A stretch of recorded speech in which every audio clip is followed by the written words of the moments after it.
your treasure home. Mansions made of men that touch the sky from But still your house of choice was broken vessels made of dirt. So make my heart your home. All that's mine is yours. So make my heart your home. All my life is yours. Everybody,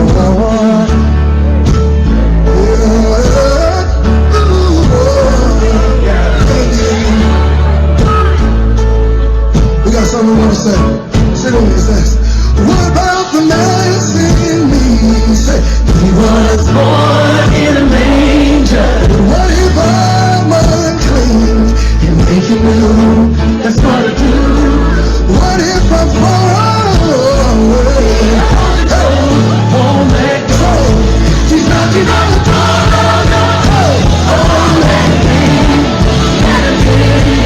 Make my heart go. All that mine is yours. Everybody say, oh, make my heart go. All my life is yours.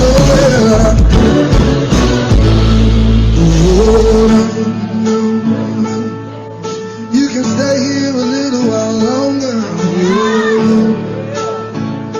I enjoy when you're around, Lord. So it's like, come on in, take a seat. I made room for you and me. Never leave, oh Jesus, stay with me. Everybody say, come on in, take a seat. I made room for you and me. Never leave, oh Lord, stay. So come on in, come on in, take a seat. I made room, yeah, never leave, stay. One time, come on in, you can take a seat. I made room for you and me. Never leave, oh Jesus. Stay right there, stay with me, yeah. Please never leave, no. I want you around, yeah. Don't take your spirit, don't take your presence, don't take your love away. Stay with me, say, come on in, say, come on in, take a seat. I made room for you. Never leave, Jesus, please. Come on in, take a seat. I made room for you and me. Never leave. I enjoy you so much. Stay with me. Stay in my heart, Lord. Please stay in my mind. Please stay in my soul, Jesus. Please stay in my home, Lord. Stay with me on my job, yeah. Stay with me in my family, yeah. Stay with me. Make my heart your home. Oh, all that's mine is yours. Please make my heart your home. Oh Lord, all my life is yours.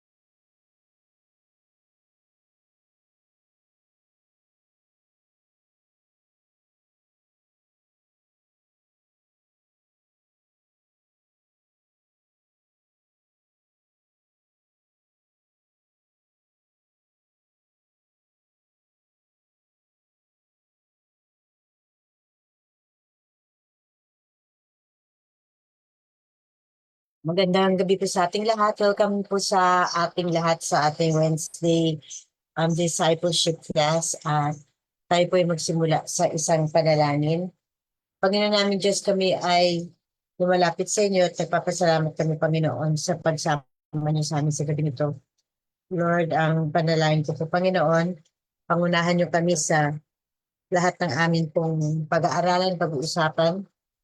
Pangunahan niyo kami, O Panginoon, sa gabi nito. At Panginoon, dalayan ko lang po, Panginoon, na makaayon kami, maka-align kami sa iyong katuruan, Panginoon. At bigyan niyo kami ng pangunawa. Samahan niyo kami sa naroon ng bawat isa, Panginoon. At pakaingatan niyo ang bawat isa sa amin, Panginoon. Ito kami dalangin sa pangalan ni Jesus. Amen. So ngayong gabi po ay tapos na po yung buwan ng Nisan. Kung kayo po ay nakasama sa pananambahan natin ng Sunday, kita po natin na yung culmination ng ating pag-aaral sa buwan ng Nisan ay nagtapos tayo sa pagsamba. Actually, hindi naman talaga yun natapos eh. Dapat yun po ay dire-diretso lang. Pero kailangan lang nating maunawaan that ang dahilan kung bakit tayo pinalayan ng Panginoon ay para siya ay sambahin. At ano man ang ating kalalagayan, pinagdadaanan, we should know how to fight our battles, and that is through praise sa pamamagitan ng yada or Judah goes first. Always praise goes first. Ano man ang ating kalalagayan sa buhay. Kaya sa gabing ito, atin pong pag-aaralan ngayon, ang ating topic ngayon is, ngayon po ay transition month.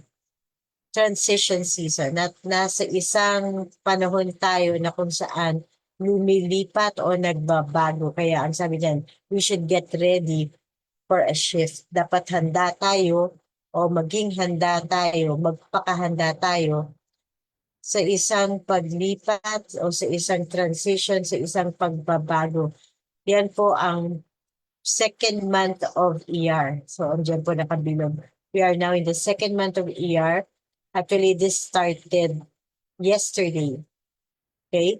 So, the month of Nisan ended yesterday ng 6 p.m. and the month of ER started 6 p.m. din kahapon hanggang ngayon. So, technically, we're still in the second day na po tayo ng ER. So, sumasakop siya ng April to May.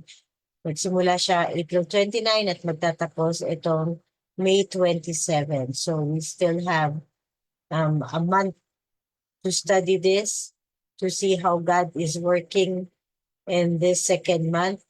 What is its connection with the first month and its connection with the third month. So, ang iba pong sasabihin ko ay maaaring familiar na po sa inyo, pero it's a good thing that we get acquainted ulit sa month of ER kasi pag nasasanay na tayo sa routine ng buhay natin, nakakalimutan natin ang nakapaloob sa bawat prophetic month ng Lord, kaya nami-misalign or nadi-disalign tayo kung minsan.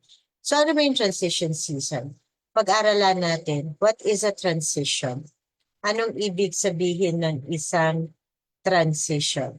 What is a transition season? Okay? So pag sinabi pong transition, balik muna ako. Pag sinabi pong transition, in grammatically po, sa grammar, pag tayo nagpa-construct po ng mga sentences, may tinatawag tayong transition words.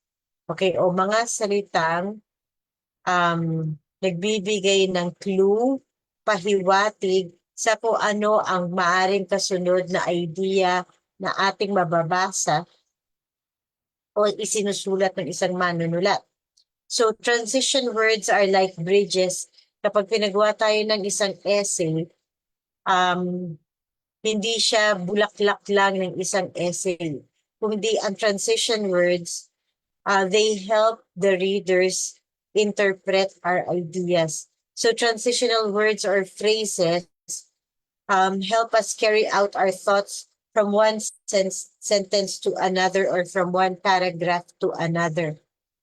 Transitional words link sentences from one sentence to another or a paragraph to another. So, hindi siya abrupt ang palit ng ideas when you write something. So, mahalagang-mahalaga ang mga transitional words para maganda ang ating pagsulat ng isang essay or ng pag may binigay sa ating topic or whenever pag ikaw ay teacher, mahalaga ang transitional words. Kapag ikaw ay preacher, napakahalaga ng transitional words. So parang hindi naliligaw ang nagbabasa o nakikinig sa atin when we use transitional words. So sa weather naman, pag pinag-usapan naman ang transition season sa weather, ito ay paglipat ng kapanahunan. So, ayaw natin yung unpredictable weather patterns. Init-init, maya-maya biglang uulan. Walang transition. Biglang nagpa-fluctuate yung temperature. Okay? So, there are transitional seasons. At ang isang major transitional season ay itong spring.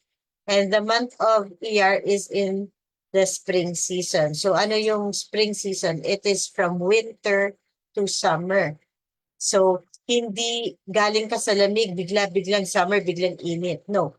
Yung spring season is a transitional season between winter and summer. Ganun din po yung season ng fall or autumn, it's a transition from summer to winter. So, hindi nagmumula sa mainit na panahon tapos biglang pasok yung malamig na panahon. So, yung transitional seasons, often they prepare the people at inihahanda din yung katawan natin sa paglipat ng panahon. So in a personal context, yung transitional seasons natin, it involves major changes in our lives such as like nagbago ka ng trabaho. Nung Sunday, nagpatotoo si Kuya MJ, no? Na-miss natin siya in person, si Kuya MJ Bilang. He is in a transition period, paglipat from a former work sa isang bagong trabaho. So that's a transition. Ganun din po kung ikaw ay bagong asawa, transition din yun. May panibago kang anak o bagong anak, transition period yun. Okay? So, even paglipat ng bahay. So, maraming dahilan ng personal transition seasons in our lives. Okay? O, nagtitrabaho ka, bigla kang walang trabaho.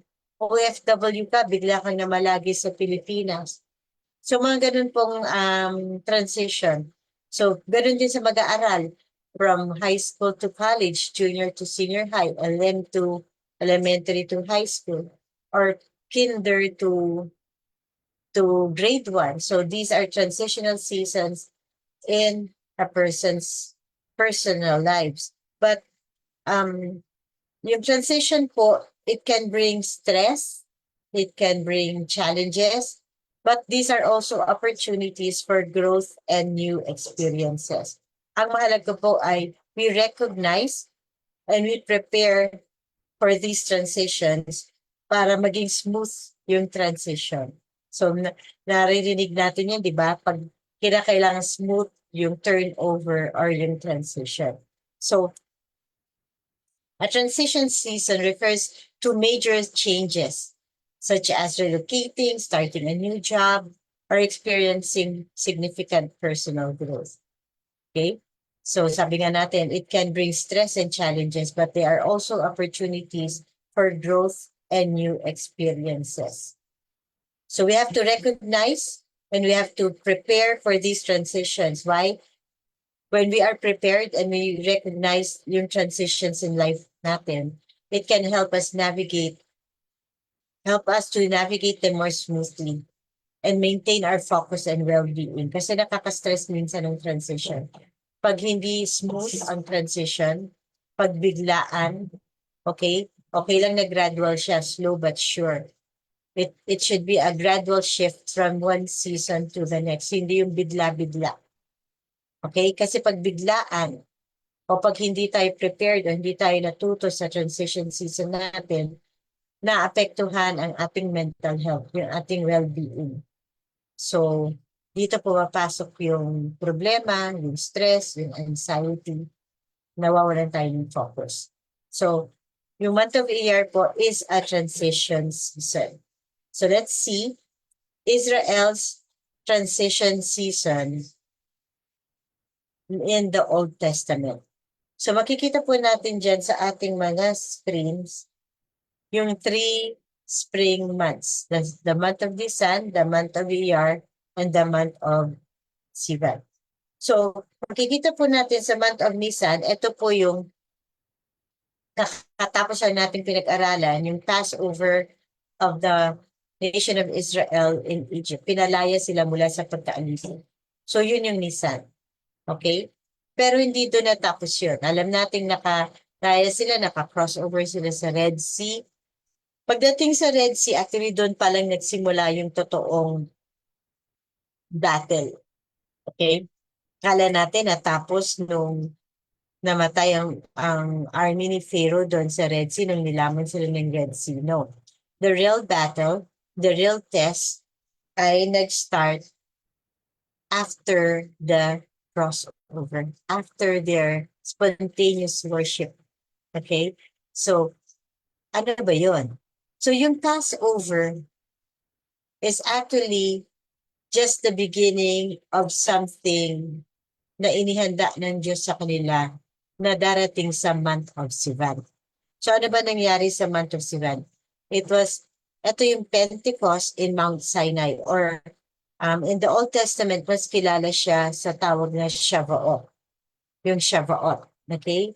Na biligay ng Diyos ang 10 utos sa Mount Sinai. So from Passover, alam natin, noon sila tinawag bilang isang bansa with the 12 divisions of the tribes of Israel. Pero pagdating sa month of Sivan, dito ibinaba ng Diyos ang kumbaga ang Constitution and Bylaws, Code of Ethics na dapat nilang sundin bilang isang bansa. Dito binaba yung contract.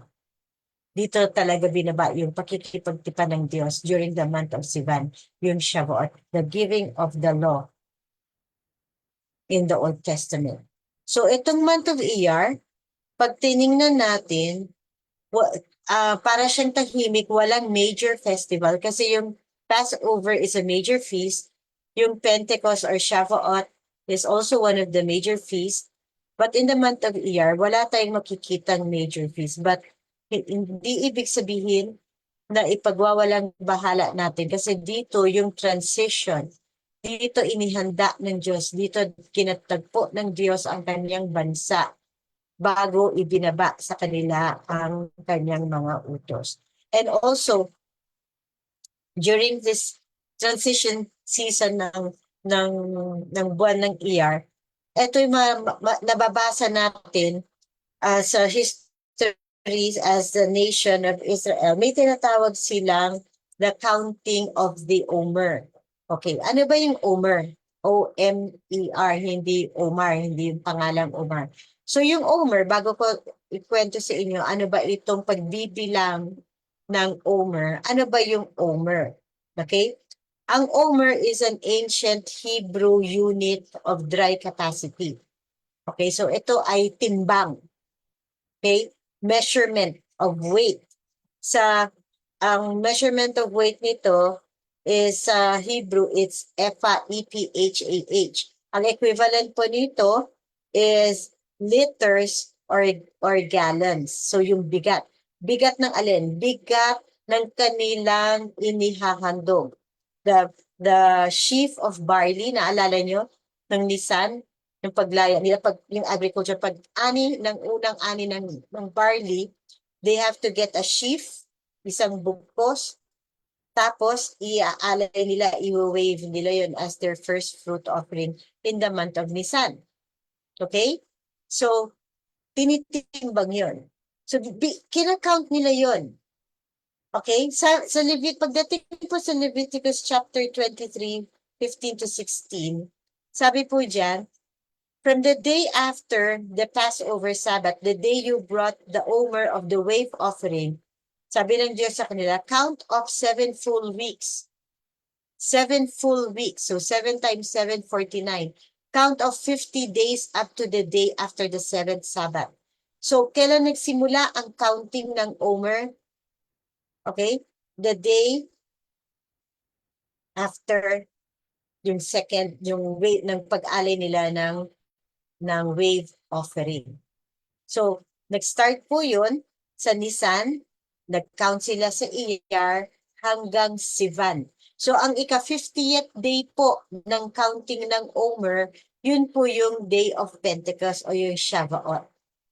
Okay? So, starting ng counting nila, mag-e-end in 50 days, 50th day in the month of Sivan, yun po yung Pentecost. Yun yung feast na kung saan ibinigay ng Diyos ang 10 utos sa kanyang bayan. In the New Testament, ito po ay tantamount sa pagbaba ng banal na Espiritu in the book of Acts. The Pentecost, ang pagbaba. So it's a 7 day. Actually, hanggang ngayon, they are counting. They are counting, okay? So it is the only month of the entire year that they count the Omer. So yung pagdating po ng Sivan, it's also another agricultural harvest. Ani sila ulit. So yung pagka-count nila in agriculturally speaking, yung counting of the Omer ay umaasa sila na isa ika-50 araw ng pagbilang nila, muli sila aani, a first new grain offering na i-offer naman nila during Shavuot. So umaasa sila na may panibagong aning magaganap. And it is also the feast of Shavuot. So actually now, sa panahong ito, they have started counting. So Iyar is a month that bridges Nisan to Sivan.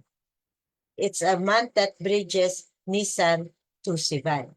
So the whole month of Iyar, pinapaalala ng Diyos sa kanila, magbilang kayo. Pag binasa pa po natin yung Leviticus, nandun din, pag nagbibilang kayo, alalahanin ninyo ang mga nagganap sa inyo while you were in the wilderness during the month of Iyar. So ipapakita ko po sa inyo yung ating kalendaryo. So familiar po ito sa inyo, no? Napakita ko sa inyo ito in one of my preachings and also in one of our teachings. So ito pa ay kalendaryo ng month of Nisan. Ito yung Nisan 12. April 12, Nisan 14. Ito yung Passover, first evening ng Passover, Nisan 14. Nag-start po sila, nagsimula silang magbilang ng Omer 1 noong Nisan 15. Okay? April 13 or Nisan 15. Tapos, kaya yung pagbibilang ng Omer ay tatago sa Feast of the Unleavened Bread. Tapos ito, nag-celebrate tayo ng resurrection. Nag-worship tayo ng last Sunday. So actually po, today, ngayong Wednesday, ER2, kahapon ay ER1, ngayon ay ER2, nasa ika-18 araw na sila ng pagbibilang ng Omer at matatapos po ang counting nila. Ang ika-50th day po ng Omer ay sa Sivan 5, which would fall on June 1, 2025, the day of Pentecost. So even po in our Gregorian calendars, umugma na naman muli yung pag-celebrate ng Pentecost, June 1, 2025, sa pag-celebrate ng Shavuot or ng Pentecost in the Jewish calendar, in God's calendar. So, magbibilang pa yan sila. So, yun yung counting of Omer. So, bagamat hindi tayo nagbibilang ng Omer as the Jews ay ginagawa nila traditionally and bilang pagsunod sa utos ng Diyos na nabasa natin kanina sa Leviticus, okay, hindi man tayo nagbibilang, pero ating aalalahanin ano ba ang naganap sa month of Iyar na very significant events para maging handa tayo sa pagbaba ng utos ng Diyos sa pag-aalala natin ng Feast of Shavuot and Pentecost. New things, fresh revelations. Because nasa atin na yung salita ng Diyos. We already have the infallible word of God, the Bible in our hands. We already have the Holy Spirit. Okay? So, ang ating ina-anticipate ay fresh revelations, new things. So we have to be prepared. We have to know our transition. We are all in a transition. So yun po yung transition ng month of Israel. So tingnan po natin. Ito. So ito po yung Goshen. Ang sabi ng Lord sa kanila, dadalhin ko kayo sa Mount Sinai. And after Mount Sinai, dadalhin ko kayo sa lupang pangako. Wala pa dyan yung Kinaan. Matagal-tagal pa yan. Okay? So eto sila. Ito yung Red Sea. Ito yung tinawid nilang Red Sea. Nakatawid na sila. Naka-crossover na sila. Okay? So ano nangyari dyan? Sa Goshen, Egypt, nangyari ang Passover. Pagdating sa Mount Sinai, okay, yung Shavuot o yung Pentecost. Two major feasts. Okay, ito yung journey nila ha. So, kailan yung Nisan? Kailan yung Passover? Nung Nisan. Kailan yung Shavuot? Sa Sivan. Okay? So, mababasa natin ang lahat ng nangyari dito sa month of Iyar, yung Israel's transition journey. We can read this in Exodus 15:22, verse 22 hanggang Exodus 17. So the nation of Israel, the children of Israel were brought out from slavery from Egypt in the month of Nisan during Passover. Kinailangan nilang mag-transition during the month of Iyar para pag nakarating sila sa Mount Sinai, they would be ready to receive the word of God, the laws of God, Shavuot, during the month of Sivan. So, ito yung transition. So, makikita niyo po, merong 4 na lugar na nakabilog dito, na dito kinatagpo ng Diyos ang bansang Israel. At ating i-review, ating pong muling pag-aaralan what happened during the nandito sila sa Mara, mga stopovers po nila. 3 days yung lakbayan nila from the riverbank, from the seashore ng Red Sea dito. 3 days nag-travel sila, nakarating sila sa wilderness of Mara. Then after that, they went to Elim. Then after that, sa wilderness of Sin, and then at Rephidim, bago sila nag-Mount Sinai. So isa-isahin po natin yan. So kung nakalimot po tayo sa ating Old Testament history events, ngayong gabi po ay ating pag-aaralan. Hindi man ganun kadetalye, last year kasi very detailed yung pagtuturo ko. So briefly, we will go through all these things. So what happened during the bitter waters at Mara nung unang paglalakbay nila pagkatapos ng crossover, pagkatapos silang umawit, pagkatapos silang nag-alay, pagkatapos silang magyada doon, they started their journey hanggang makarating sila doon sa Mara. So they were traveling 3 days without water in the hot, dry desert from Red Sea to Mara. At pagdating nga po sa Mara, nagsimula na silang magreklamo sa uhaw. Ngayong tag-init, makakarelate tayo sa bansang Israel. Pag naglakad tayo ng tanghaling tapat, alas 10, alas 12, alas 2, kung wala tayong tubig, tuyo na yung lalamunan natin. At pag feeling natin, ma-dehydrate na tayo. So, ganun yung naramdaman nila. But instead of asking, instead of waiting upon the Lord, after what happened to them sa Egypt, sa Red Sea, di ba? Ang ginawa nila ay nagreklamo. They grumbled against God, against Moses. So instead of trusting, because of their disappointment, sila ay nagmurmur, sila ay nagreklamo sa Diyos. At alam nating lahat po, after this ay hindi naman sila pinarusahan ng Diyos. Ano nangyari sa kanila? Inutusan ng Diyos si Moses na anuhin yung tubig ng Mara, yung bitter water. Kasi tinikman nila yung tubig Meron naman tubig. Nung tinikman nila yung tubig, mapait. hindi nakakaalis ng pagkauhaw. So feeling nila magkakasakit sila. They were very disappointed doon sa bitter waters at Mara. But what God did was He healed the bitter waters of Mara and it became sweet. So, sa madaling salita, nagbunga naman yung kanilang pagrereklamo, pag-iinarte, na napawi ang uhaw nila, nakainom sila ng masarap, refreshing, cool, sweet water mula doon sa tubigan ng Mara. So, dito tinawag ang Diyos na Jehovah Rapha. So, yung month of Iyar, pag yung spelling ng Iyar, I-Y-A-R-R, it is an acrostic word which means, I am the Lord your healer. So, the month of Iyar, the transition month, is also a month of healing.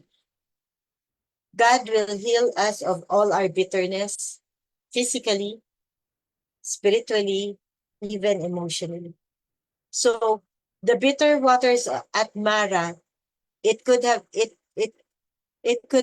was an issue of disappointment. Totoo naman, reality, mapait yung tubig, uhaw sila.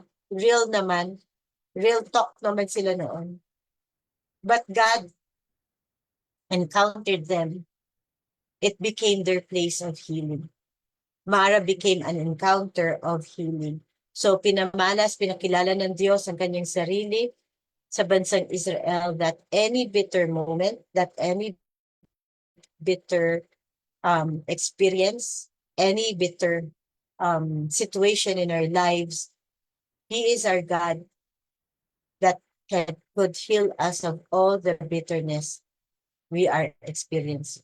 So sabi ko, lahat na po ng klaseng bitterness, physical, spiritual, emotional, mental, relationships, God is our healer. Okay?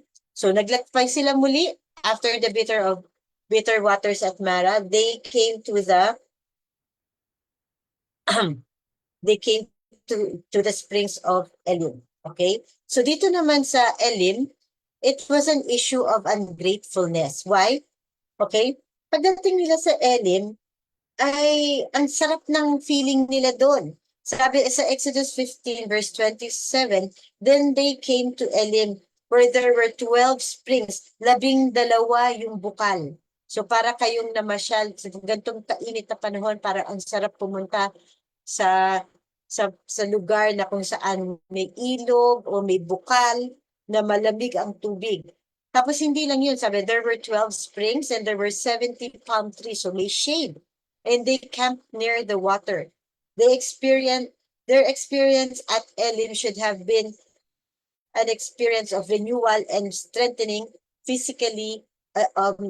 Pagod pa ulit sila, di ba? Pero wala lang. Dead man lang.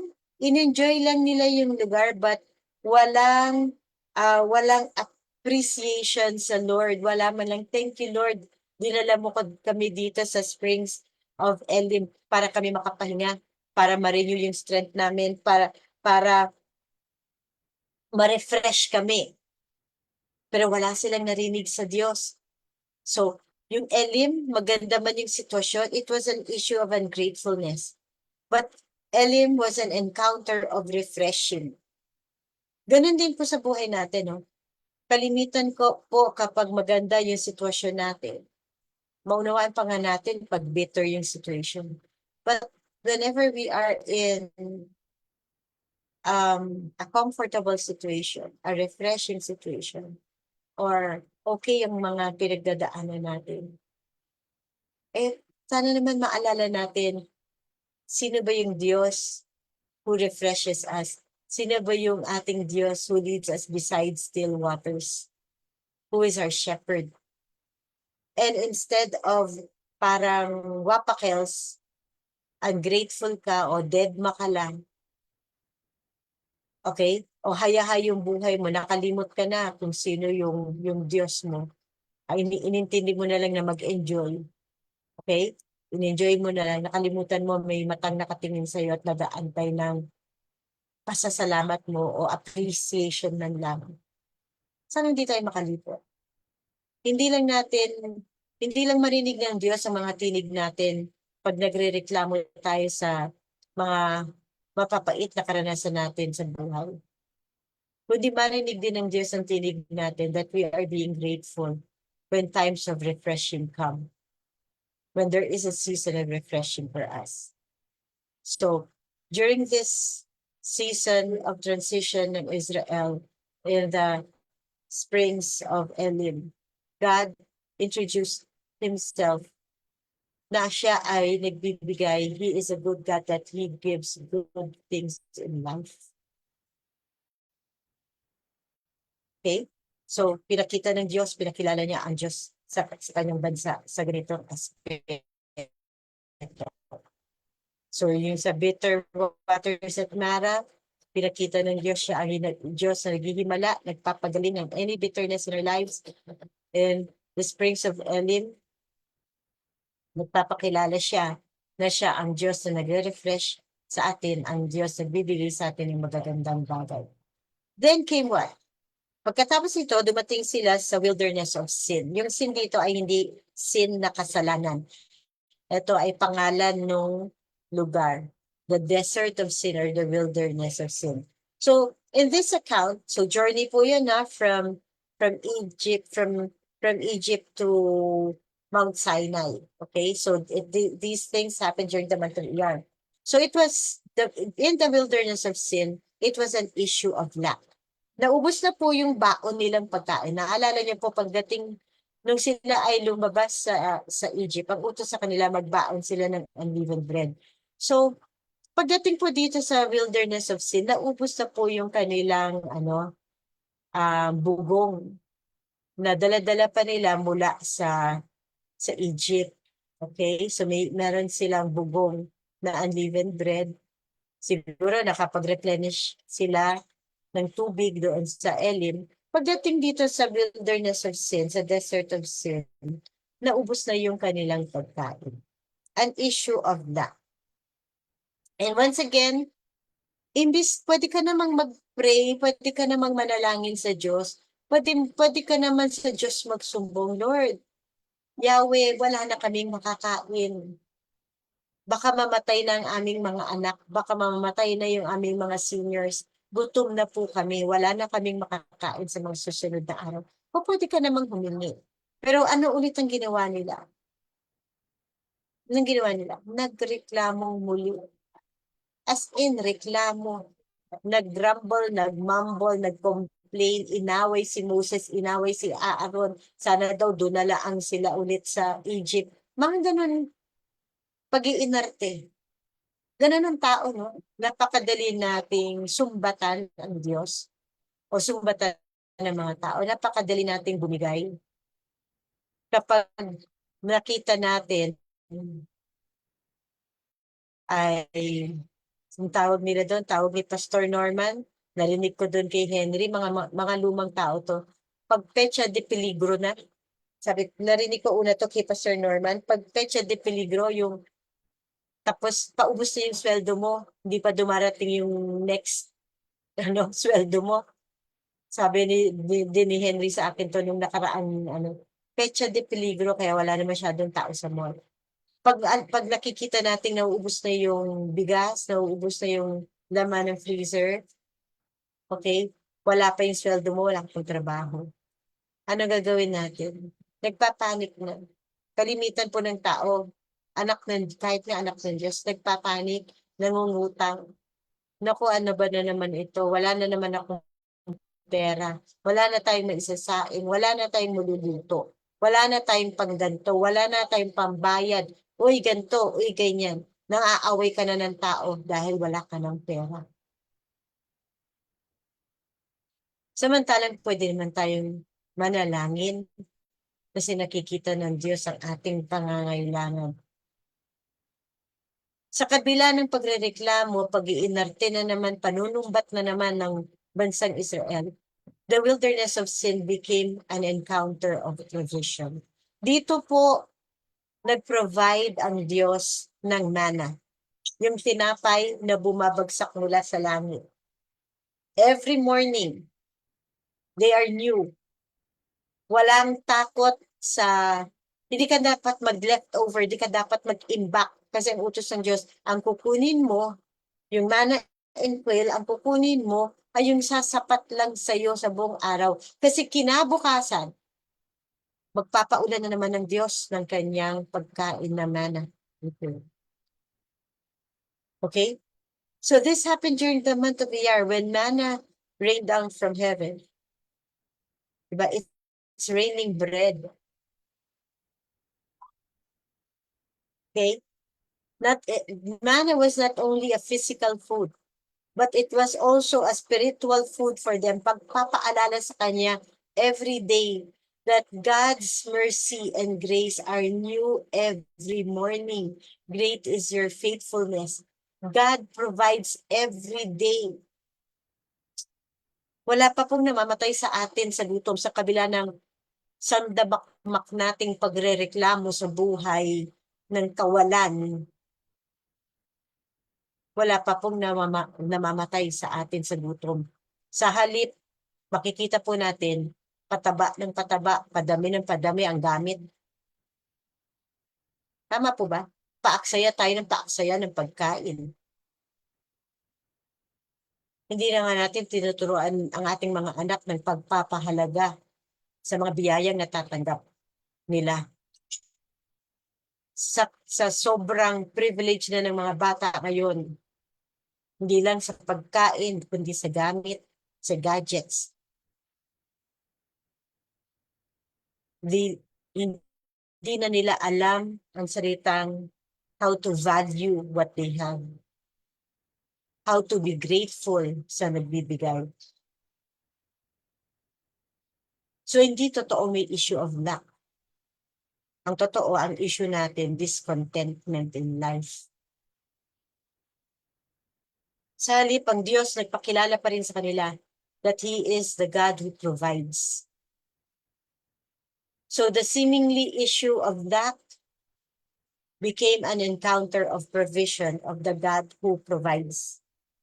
And God taught them to daily depend on Him to meet their daily needs. During the month of Iyar, hanggang makarating sila sa Mount Sinai, hanggang sa 40 years in the wilderness, hanggang makarating sila sa Promised Land. Nag-stop lang po yun nung nakapasok sila sa Promised Land, nung tumungtong na sila doon. So they ate manna in faith. Siguro, nung iba sa atin, eto na naman ang ulam, eto na naman, wala pang bago. So yung totoo po, hindi talaga issue of lack, issue of discontentment ito. So, yung manna, it was a physical food for them, but it was also a spiritual means na pinakita ng Diyos that I will sustain you until you reach your destiny, until you fulfill your calling. So during this month of transition po sa atin, we could be assured that God is supplying His grace every morning to sustain us from Egypt to Mount Sinai. We could be assured that God would daily supply His wisdom, would daily speak to us, would daily show us the way, sustain us spiritually, mentally, emotionally, until we reach our destiny. So this transition month in the wilderness of sin, nagpakilala ang Diyos that He is the God who provides not only physical food coming from Him, because He is transitioning us from our Passover hanggang tayo po ay makarating sa ating Pentecost or Shavuot. Pang-apat po, na kanilang stopover was the wilderness of Rephidim. So here in Rephidim, it was an issue of unbelief. Wala na namang tubig. Naubos na naman po ang supply ng tubig nila. At pagdating po nila ng Rephidim, wala talagang river, walang bukal, walang spring, walang any body of water. It was a rocky place. Bato talaga. At yung mga batong na andun ay pagkalalaki. So yung painting po nila Ana, nila Charity at ni Alfred, parang ganun po yung itsura ng Rephidim, mabato. A rocky place, stony place. So, nung naubos po yung supply nila ng tubig at tinignan nila yung paligid nila, reality struck again, mamamatay tayo dito sa dehydration. So why was it an issue of unbelief? Kasi kung naalala nila yung encounter sa Mara, kung naalala nila ang Elim, kung naalala nila yung wilderness of sin, dapat by this time na-build up na yung faith. Dapat by this time, nagtiwala na sila at nakita nila kung sino yung kanilang Diyos. But instead of remembering what happened in Mara, in Elim, and in Sin, they chose to believe what their eyes saw and not on what their God can do. So sabi ng Diyos kay Moses in Exodus 17:5-7, sabi, go out in front of the people, take with you some of the elders of Israel, take in your hand the staff that I gave you, and struck that which you struck the Nile, and go. Sabi, I will stand there before you by the rock at Horeb, strike the rock, and water will come out of it for the people to drink. So Moses did this in the sight of the elders of Israel, and he called this place Massa and Meribah, because the Israelites quarreled and because they tested the Lord, saying, is the Lord among us or not? Hello? Away-away sila. Siguro kanya-kanyang opinion sila. Away sila sa harap ni Moses. Tapos ang sabi, totoo bang kasama natin ang Diyos o hindi? So it was an issue of unbelief. So Massa and Meribah ang ipinangalan. Ang ibig sabihin nila ng mga salitang ito, proving and strife, away, and challenge ang Diyos. Totoo ka ba?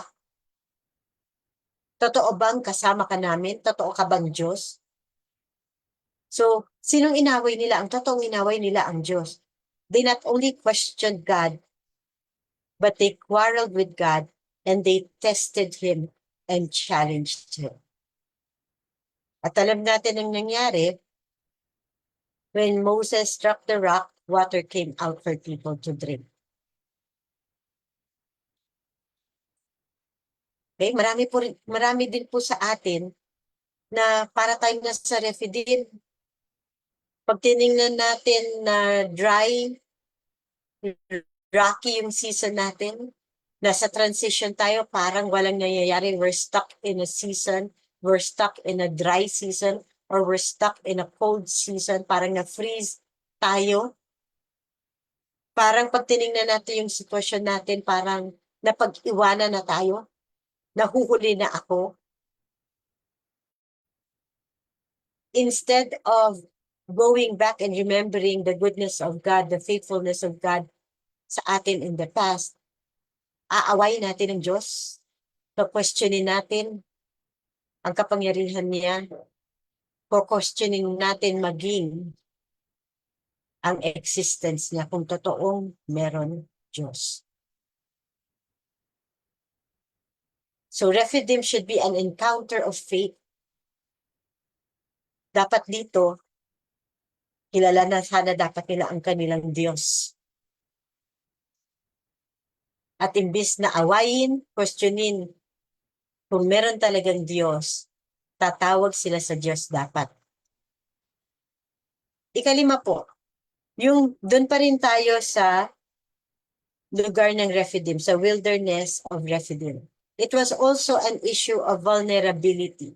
Pag sinabi po nating vulnerability, this is a state or a quality or a position of being exposed to a possible attack or harm, either physically or emotionally. Pag sinabing vulnerable, nung panahon ng pandemic, ito ay tumutukoy sa mga matatanda, sa mga taong may sakit, sa mga bata, sa mga minors, sa mga pregnant women, sa mga babies. Vulnerables. Diba? Nung pandemic, alam na alam natin palasak yung salitang vulnerable. Pag sinabing vulnerable, mahina ka at pwede kang tamaan ng kahit anong sakit o kaya pwede kang saktan ng kahit sino because you are vulnerable, weak. So Rephidim was also an issue of vulnerability. Dito po naganap when the Israelites were at their weakest time. Pagod na sila sa paglalakbay, kulang sa tubig. Ano nangyari? Dito pumasok ang Amalekites. The Amalekites attacked them sa likod, hindi sa harap, kundi sa likod. Ang Israel nation na walang ginagawa sa kanila, wala namang plano silang lusubin, nabalita lang nila na ang bansang Israel ay na iniligtas ng Diyos sa Egypt, iniligtas ng Diyos sa Red Sea, namatay ang hukbo ng Pharaoh, nababalita nila. Okay, malaking bayan na merong Diyos na kasama, natakot ang Amalekites. And they attacked the Israelites at their rear, sa likod. And dito nangyari na si Moses ay umakyat sa Mount Horeb. This happened during the month of Iyar, their transition month, okay? Nananalangin si Moses, si Joshua ay nakikipagdigma dun sa baba. Nung napapagod na si Moses, nakataas ang kanyang kamay, nakayada at kanyang mga kamay. Hello, yada, Judah goes first. Ang ibig sabihin ng yada, yad, hands, extended arms, surrendering to God, giving praise to God. Okay? Si Moses ay nakayada, nag-i-intercede, nagpe-praise, surrender ang lahat, the Israelites sa Amalekites. Pero syempre, hapon yung labanan, kinukulan nila yung kilikili ni Moses, bumabagsak. Anong ginawa ni Aaron at ni Hur? May dalawa siyang kasama. Itinataas nila ang dalawang braso ni Moses. Habang bumababa, natatalo ang bansang Israel. Pag itinataas, nananalo. So dito natin nakita, nagwagi sila dito at dito nagpakilala ang Diyos na siya si Jehovah Nissi. So in our transition season, there is always an enemy that we need to battle. Actually, not only in our transition season, every day is a battle. And the Amalekite spirit, or it's the Amalek spirit that aims to destroy and hinder our destiny. Doon pala ang pinaplano na ng Amalekite spirit, the Amalekites, na hindi marating ng bansang Israel ang Mount Sinai. Kasi nandun ang provision ng Diyos, provision of the law of God for the nation of Israel. The Amalekites wanted to destroy and hinder their destiny. And until now, the Amalekite spirit is very active against the nation of Israel. And even the Amalekite spirit is active sa Church of Christ.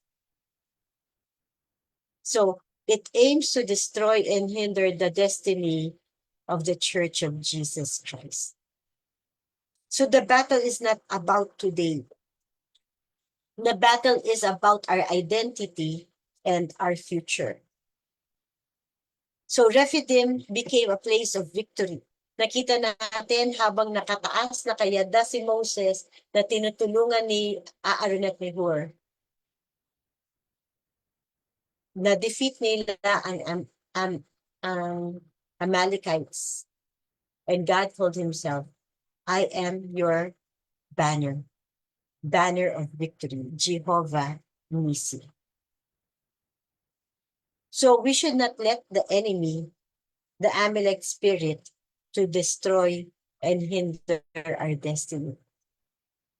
We should be like Moses, na kahit napagod siya, naghanap ng kasamang hindi magdi-discourage sa kanya, kasamang hindi siya tutulugan, kasamang hindi siya iiwanan, kundi mga kasamang iaangat ang kanyang kamay. Kaya sabay-sabay silang nagwakit. So during this transition period, pag tayo ay pagod, when we are vulnerable, when we are already weak, ang instruction for us is to keep our eyes on the big picture. Huwag nating tingnan yung battle natin ngayon. Let's recognize who the enemy is, okay? And see that he wants to steal our divine appointments that will shape our identity and destiny. And with our outstretched arms, in worship, praise, and intercession, in Yada, the Lord will give us our victory. So we have to recognize our season of transition. Kailangan nating kilalanin, ano ba ang kinalalagyan ko ngayon? Is this a transition? Sometimes transitions, hindi naman lang ito nangyayari during the month of ER.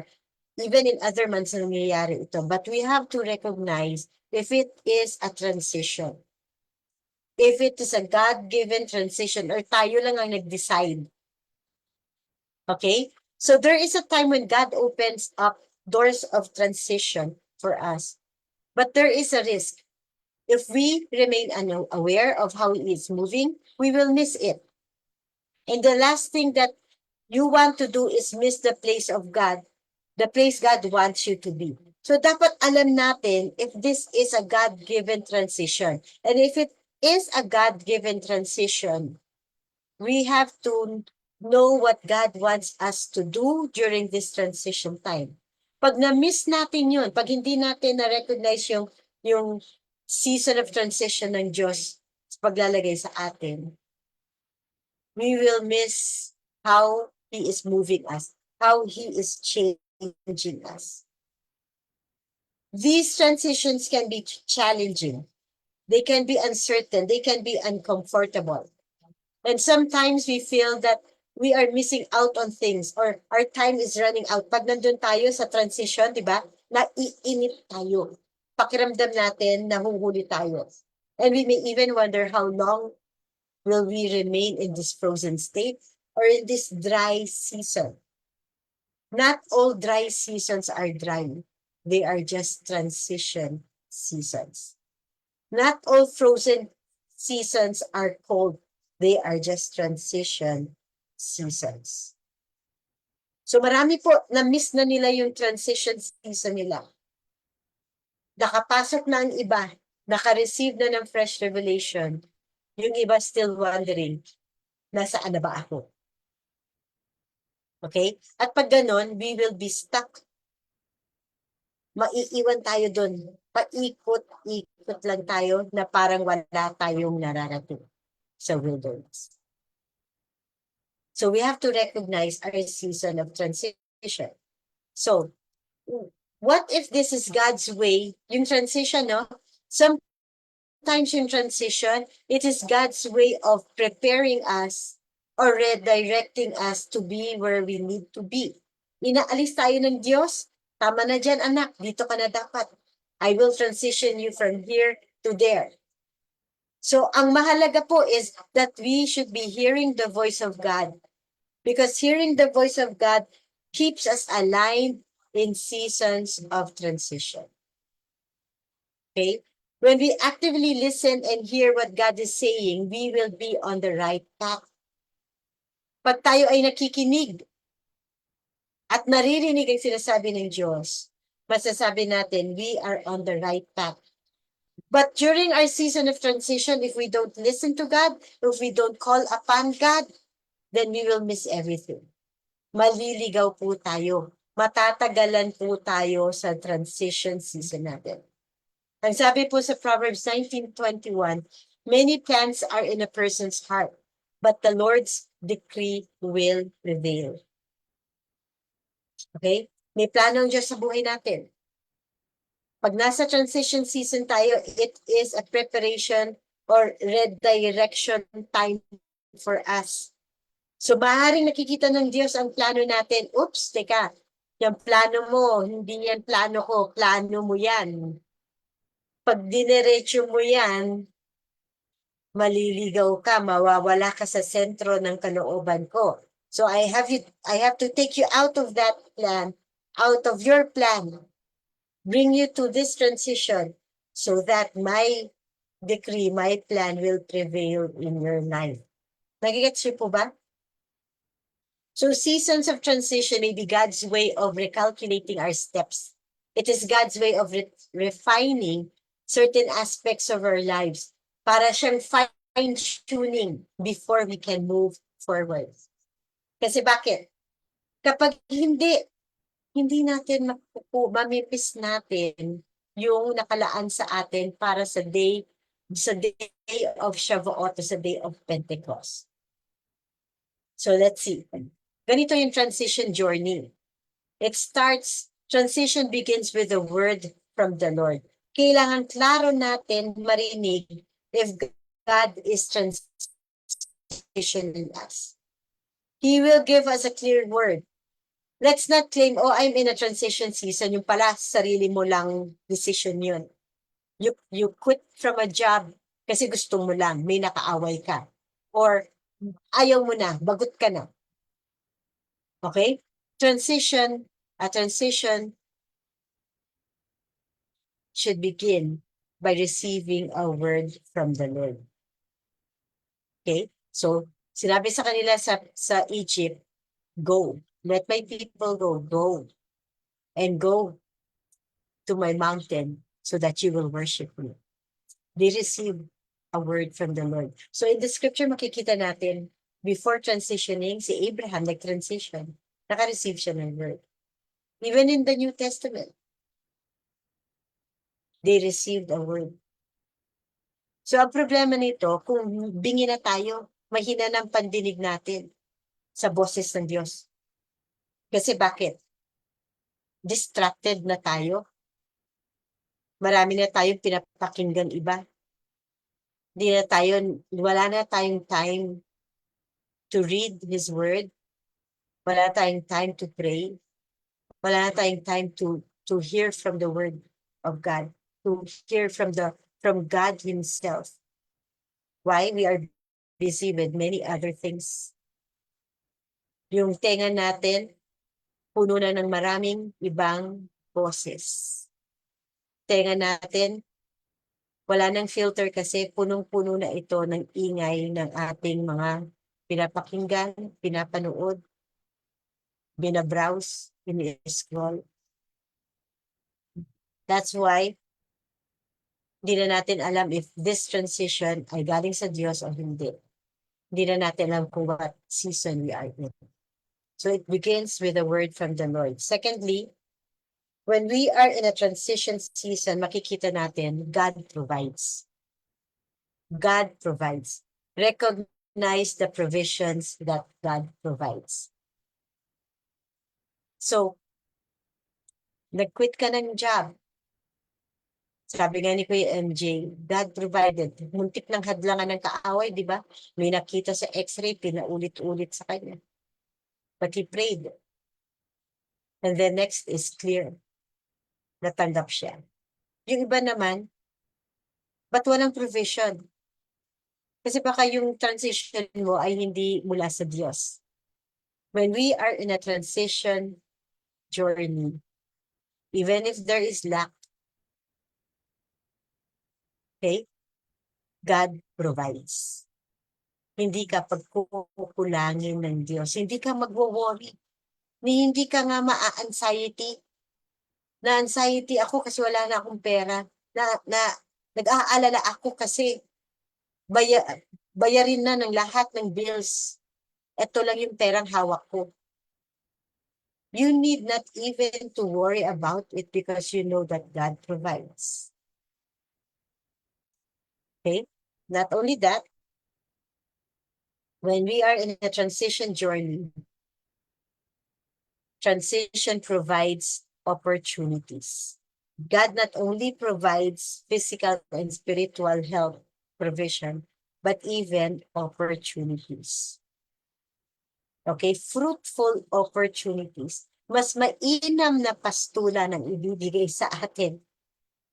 Hindi tayo dadalhin ng Diyos sa isang lugar. Hindi tayo tatanggalin ng Diyos sa isang lugar, dadalhin sa panibagong lugar kung pangit yung paglalagyan natin.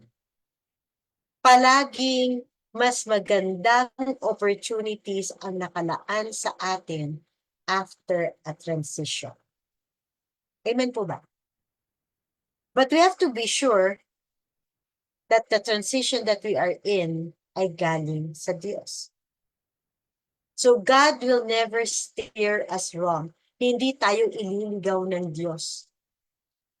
So, parang yung mga Israelites, akala nila mas mainam ang pwesto nila, kalalagayan nila sa Egypt, kaya lagi sabi nila, gusto namin doon. Yung asawa ni Lot, nang hinayang ng iniwan ng Sodom and Gomorrah. No. When God takes us out from somewhere and something, makakaasa tayo that He is what? Bringing us to a much better position. Opportunities. Fruitful opportunities. But this transition journey, inihahanda niya tayo. Dapat in faith, in trust, in worship, dahil kilala natin yung ating Diyos.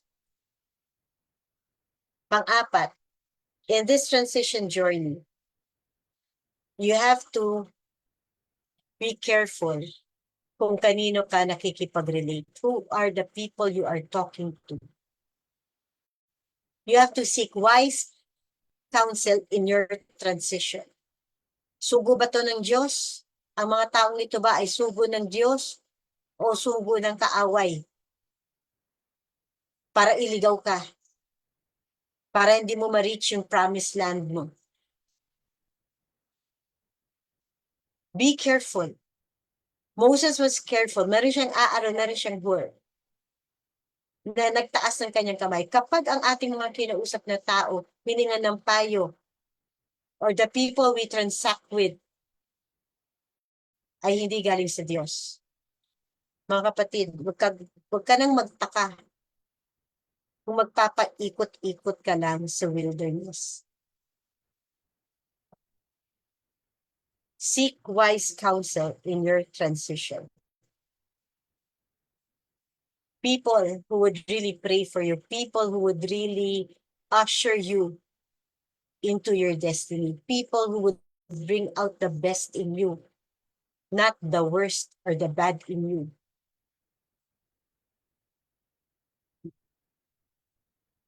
Seek wise counsel in your transition. So during this transition season natin, we have to be encouraged. Why? Makakaasa po tayo. If there are questions, if we feel uncomfortable, if there are questions, bakit tayo nandito? Bakit ganito yung nangyayari sa akin? Bakit parang walang pag-usod? Bakit parang paurong no? Why? God is recalibrating us in this transition season. Sometimes our perspectives need a little adjusting. This God-led transition is where our faith in God is still being developed. Even our characters are being developed for our future assignments. Pati character ay inaayos. Hindi tayo pwedeng puro skilled or ability o galing. Huwag natin ipagmalaki yung mga galing natin. Magaling tayo magsalita, magaling tayo, no? Pag ganun ka, tinamaan ka ng magaling talaga. Mas mahalaga sa Diyos yung character. Hindi natin kakayanin ang future assignments natin if we don't have a godly character. God wants our character to be in a place where we are able and capable of handling what's in our next assignment. Pag hindi natin suot yung ating breastplate of righteousness, pag di natin suot yung pagkatao ng Diyos, the fruit of the Holy Spirit, we won't be able to handle our next assignment. So kahit anong galing mo, kahit anong experience mo, Kahit anong tagal mo na sa ministry, kung may failing grade tayo sa ating character, you won't be able to handle your next assignment. If not developed, we will keep circling back to the same scenarios in our new environment. Bagong environment, pero same problema, same scenario. Sometimes our season of transition can look like recalibrating, resting, and gaining insight, wisdom, and counsel from the Lord and people. So, hindi naman talaga siya masama. It's not all bad. Maliban lang if we are in total disobedience to God's instructions. If we are in disobedience to God's instructions, then we will be stuck and unproductive with no growth. Kaya sinasabi ko sa atin, no? Let's just be sure na itong transition season na sinasabi natin, bago na. Tiyakin lang natin na galing sa Diyos. Kung galing sa Diyos ito, tiyakin natin that we are hearing from the Lord kung anong dapat nating ginagawa. Because if not, 10 taon ulit lilipas, ganito pa din tayo. Unproductive with no growth. Lilipas ulit ang 10 taon, ganito pa din. So we have to seek God in what we're supposed to be doing while we are waiting in our transitional season. Seek the Lord. Ask Him.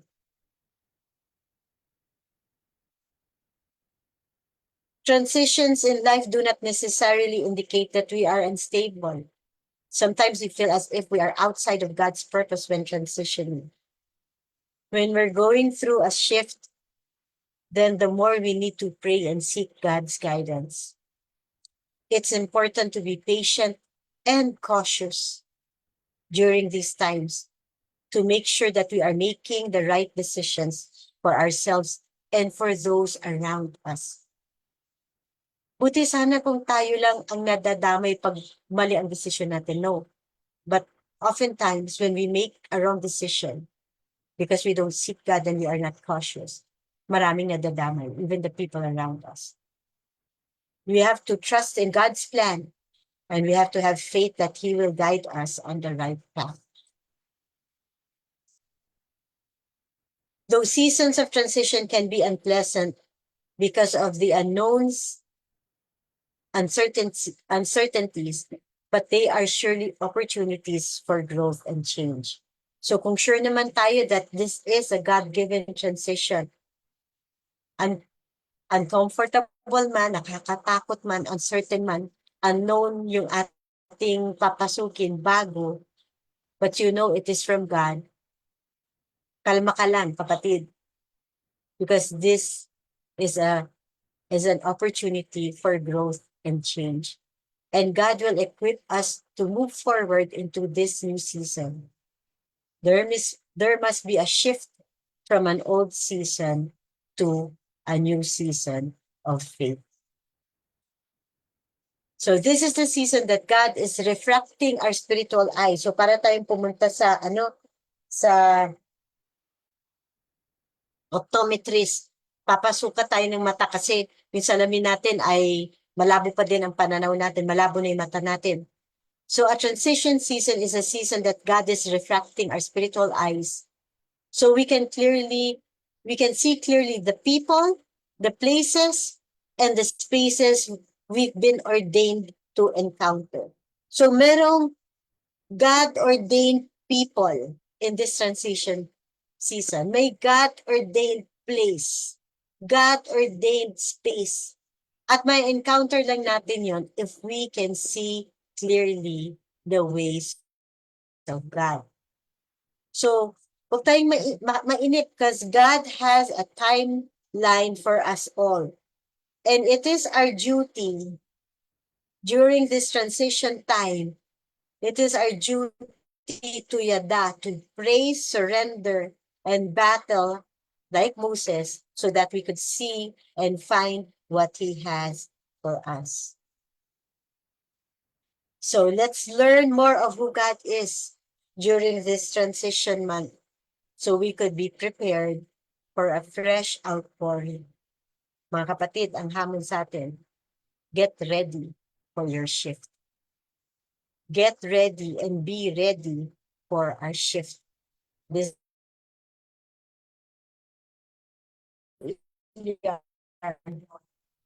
balikan natin yung naganap. If we are sure that we are in a transition season na binigay ng Diyos, nakatakot man, marami man tanong, pero let's be assured that He is just shaping us, redirecting us, preparing us for a fresh outpouring pagdating ng Pentecost, pagdating ng Shabbat. Manalangin po tayo.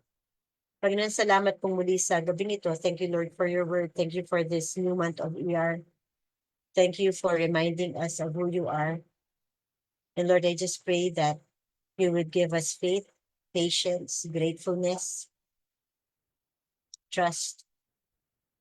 I pray, Lord God, that you refract our spiritual eyes so that we would be able to see spiritually where we are going, where we are headed, where you are bringing us. Patawarin mo kami, Panginoon, kung nagmamagaling kami, kung mas ang sinusunod namin ang sarili naming diskarte, pamamaraan, without consulting you, without consulting the people that we should be talking to. Patawarin mo kami, Panginoon. But Lord, I just pray that you recalibrate us, refract us, reshape us, Panginoon, during this transition month, so that we won't miss the things that you have prepared for us. Fresh things, new things, a new assignment for your glory.